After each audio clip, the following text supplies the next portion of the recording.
কুয়েতের ভূমি ও জলসীমা ব্যবহার করে ইরানের সরাসরি স্থল ও নৌ অভিযান চালানোর নীল নকশা করেছিল আমেরিকা। চুপিসারে কুয়েতের বুবিয়ান দ্বীপে অবতরণ করেছিল মার্কিন সেনারা, কিন্তু ইরানের চোখ ফাঁকি দেওয়া সম্ভব হয়নি। সরাসরি সেই ঘাঁটিতে গিয়ে পড়েছে ইরানি মিসাইল আর ড্রোনের ঝাঁক। মুহূর্তের মধ্যে বিধ্বস্ত হয়ে গেছে মার্কিন উপস্থিতি, ধ্বংস হয়েছে একটি MQ-9 ড্রোন এবং একটি F-15 যুদ্ধ বিমান। বন্দরে রাখা কয়েকটি ল্যান্ডিং ক্রাফটও উড়িয়ে দিয়েছে ইরান। কুয়েতের এই প্রবেশদ্বার এখন পরিণত হয়েছে রীতিমতো নরকে, আর এতেই ভেস্তে গেছে এই পথ ধরে ইরানের স্থল অভিযান চালানোর ট্রাম্পের সব স্বপ্ন। বুবিয়ান দ্বীপে এই হামলা ছিল বিশাল পরিসরের। ইরানের ইসলামিক বিপ্লবী গার্ড বাহিনী নৌশাখা একসঙ্গে ক্ষেপণাস্ত্র ও ড্রোন ছুড়েছে।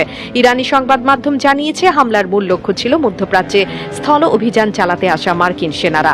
হামলায় বহু মার্কিন সৈন্য হতাহত হয়েছে বলে খবর পাওয়া গেছে, তবে ক্ষয়ক্ষতির সঠিক তথ্য প্রকাশ করছে না ওয়াশিংটন। যে সেনারা হামলা চালাতে এসেছিল, হামলার সময় তারা পড়েছে চরম বিপাকে। বিশ্লেষকরা বলছেন এই হামলা মার্কিন বাহিনীর জন্য একেবারেই চরম বিপর্যয়। শুধু সামরিক ঘাঁটিতেই থামেনি ইরান, কুয়েতকে সরাসরি শাস্তি দিতে দেশটির আন্তর্জাতিক বিমানবন্দরেও ড্রোনের বৃষ্টি নামিয়েছে IRGC। গত 24 ঘন্টায় কুয়েতের আকাশ প্রতিরক্ষা অন্তত 15টি ড্রোন শনাক্ত করেছে। এর মধ্যে কয়েকটি সরাসরি বিমানবন্দরকে লক্ষ্য করে আঘাত এনেছে। বিস্ফোরণে বিমানবন্দরের রাডার ব্যবস্থায় বড় ধরনের ক্ষতি হয়েছে। আগুন নিয়ন্ত্রণে আনতে ঘন্টার পর ঘন্টা কাজ করছে দমকল বাহিনী। হামলার সতর্কতায় বেজে উঠেছে সাইরেন, তবে এখন পর্যন্ত প্রাণহানির কোনো খবর পাওয়া যায়নি।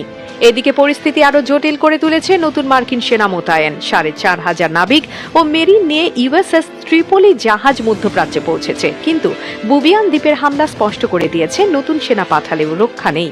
ইরান যে কোনো মুহূর্তে যে কোনো জায়গায় মার্কিন সেনাদের উপর আঘাত চালাতে সক্ষম।